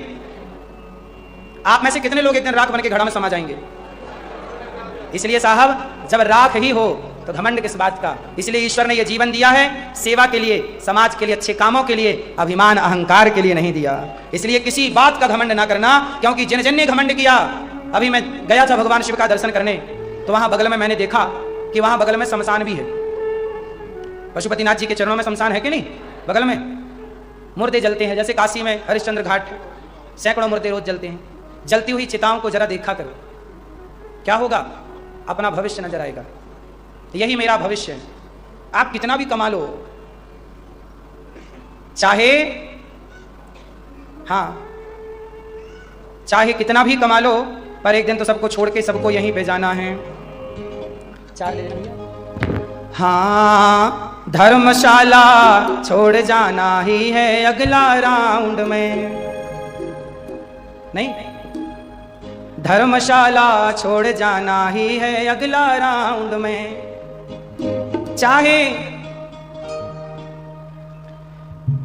चाहे जितना कमा ले बंदे डॉलर पाउंड में, चाहे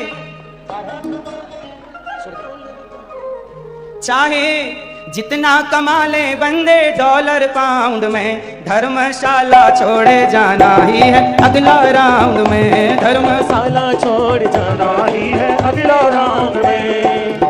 हे प्रभु, आपको कभी ना भूलूं, ऐसी प्रार्थना है। चाहे जितना कमा ले बंदे डॉलर पाउंड में, चाहे जितना कमा ले बंदे डॉलर पाउंड में, चाहे जितना कमा ले बंदे डॉलर पाउंड में, चाहे जितना कमा ले बंदे डॉलर पाउंड में, धर्मशाला छोड़ जाना ही है अगला राउंड में। धर्मशाला छोड़ जाना ही है अगला राउंड में। सच बताओ, ये हमारा शरीर क्या है? धर्मशाला। आज हम इस धर्मशाला में हैं, शरीर की धर्मशाला। एक दिन ये छोड़ेंगे, फिर कोई दूसरा शरीर प्राप्त करोगे, तीसरा करोगे, चौथा करोगे, कब तक करोगे? इसलिए छोड़ के जाना ही है, तो क्यों मैं बेईमानी करूं? क्यों घमंड में ऐसे अकड़ के चलूं? सादगी से जीवन जीऊं। किस बात का घमंड? किसका रहा है कि तुम्हारा रहेगा? हाँ जी, चाहे जितना कमा ले बंदे डॉलर मतलब पैसा। अमेरिका इत्यादि में डॉलर चलता है, पाउंड, इंग्लैंड इत्यादि में पाउंड चलता है। पाउंड मतलब वहां के पैसे को पाउंड कहते हैं। अपने यहाँ का 100 रुपया और वहां का 1 पाउंड, यहाँ तो बल्कि 150 रुपए और वहां का 1 पाउंड। डॉलर की कीमत लगभग 80 रुपए 83 रुपए होगी। 1 रुपया वहां का, 1 डॉलर अपने यहाँ का लगभग 100, यहाँ और 100 हो है, तो वही पैसे को डॉलर पाउंड कहते हैं। चाहे जितना कमा ले बंदे डॉलर पाउंड में, वो चाहे जितना कमा ले बंदे डॉलर पाउंड में, धर्मशाला छोड़े जाना ही है अगला राउंड में, धर्मशाला छोड़ जाना ही है अगले राउंड में, धर्मशाला छोड़ जाना ही है अगला राउंड में, धर्मशाला छोड़ जाना ही है अगला राउंड में।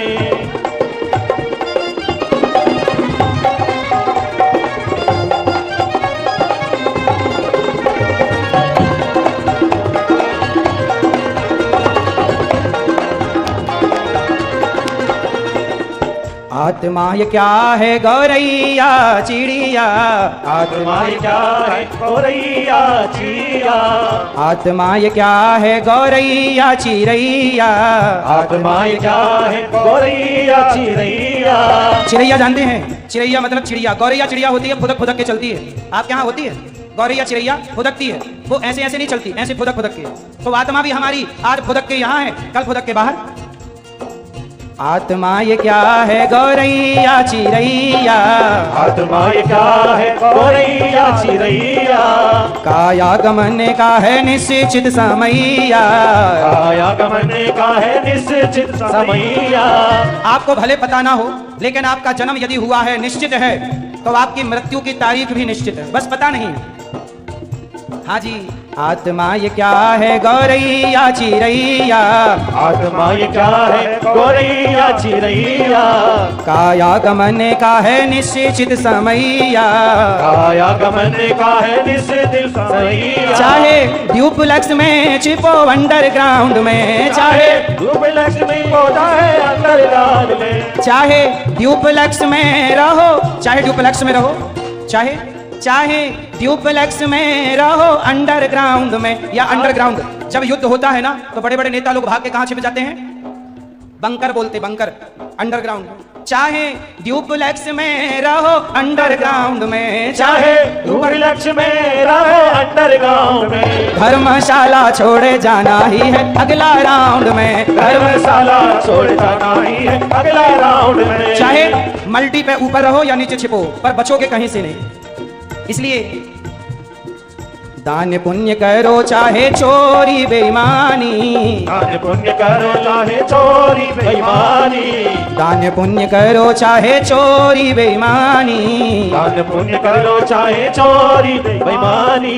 चित्रगुप्त लिख रहे तेरी कहानी, चित्रगुप्त लिख रहे तेरी कहानी। सुनो भैया, चाहे आप दान पुण्य करो या चोरी बेईमानी करो, लिखा तो सब कुछ जा रहा है। हाँ जी, दान पुण्य करो चाहे चोरी बेईमानी, दान पुण्य करो चाहे चोरी बेईमानी, लिख रहे हैं चित्रगुप्त जी कहानी, लिख रहे हैं चित्रगुप्त जी कहानी।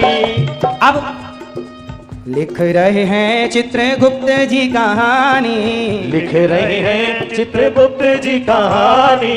कैसे बचोगे उनके अल्ट्रासाउंड से, बोलो कैसे बचोगे उनके अल्ट्रासाउंड से, कैसे, बोलो कैसे बचोगे उनके अल्ट्रासाउंड से, बोलो कैसे बचोगे उनके अल्ट्रासाउंड से, धर्मशाला छोड़ जाना ही है अगला राउंड में, धर्मशाला छोड़ जाना ही है अगला राउंड में। अल्ट्रासाउंड समझते हैं ना, सब कुछ आ जाता है। जब डॉक्टर के अल्ट्रासाउंड में सब दिख जाता है, तो ईश्वर जब अल्ट्रासाउंड करेगा तो नहीं नजर आएगा कि क्या क्या पाप हैं और क्या क्या।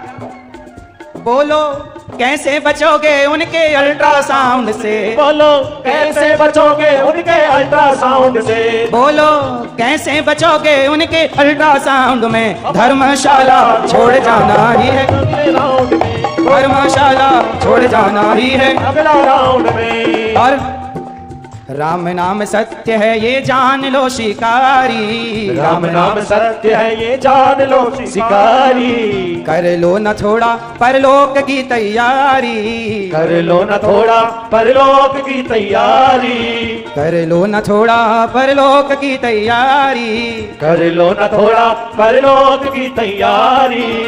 ये दुनिया बनवा देंगी तेरी मूरत अपने कंपाउंड में, बनवा देंगी तेरी मूरत अपने कंपाउंड में। थोड़ा ज्यादा वीआईपी रहोगे ना कंपाउंड में, तुम्हारी मरने के बाद मूरत लगा दी जाएगी, उससे क्या होगा? बनवा देंगी तेरी मूरत अपने कंपाउंड में, बनवा देगी तेरी मूरत अपने कंपाउंड में। धर्मशाला छोड़ जाना ही है अगला राउंड में, धर्मशाला छोड़ जाना ही है अगला राउंड में। धर्मशाला छोड़ जाना ही है अगला राउंड में, धर्मशाला छोड़ जाना ही है अगला राउंड में। चाहे जितना कमा ले बंदे डॉलर पाउंड में, चाहे जितना कमा ले बंदे डॉलर पाउंड में, चाहे जितना कमा ले बंदे डॉलर पाउंड में, चाहे जितना कमा ले बंदे डॉलर पाउंड में। धर्मशाला छोड़ जाना ही है अगला राउंड में, धर्मशाला छोड़ जाना ही है अगला राउंड में। धर्मशाला छोड़ जाना ही है अगला राउंड में, धर्मशाला छोड़ जाना ही है अगला राउंड में। धर्मशाला छोड़ जाना ही है अगला राउंड में। धर्मशाला छोड़ जाना ही है अगला राउंड में, धर्मशाला छोड़ जाना भी है अगला राउंड में। आत्मा ये क्या है गौरैया चिरैया, काया गमन का है निश्चित समैया, मरने का समय निश्चित है। काया गमन का है निश्चित समैया, चाहे ड्यूप्लेक्स में रहो अंडरग्राउंड में, चाहे ऊपर रहो या धर्मशाला छोड़ जाना ही है अगला राउंड। मतलब आने वाले टाइम में अगला राउंड, कोई भी टाइम अगला राउंड हो सकता, अगला क्षण ही अगला राउंड हो सकता है। अगले सांस की भरोसा नहीं है कल होगा कि नहीं। अगला राउंड मतलब अगला पल, अगला राउंड मतलब अगला पल। एक पल की जिंदगानी एक रोज सबको जाना, एक पल की जिंदगानी एक रोज सबको जाना। बरसों की क्या तू सोचे पल का नहीं ठिकाना, बरसों की क्या तू सोचे पल का नहीं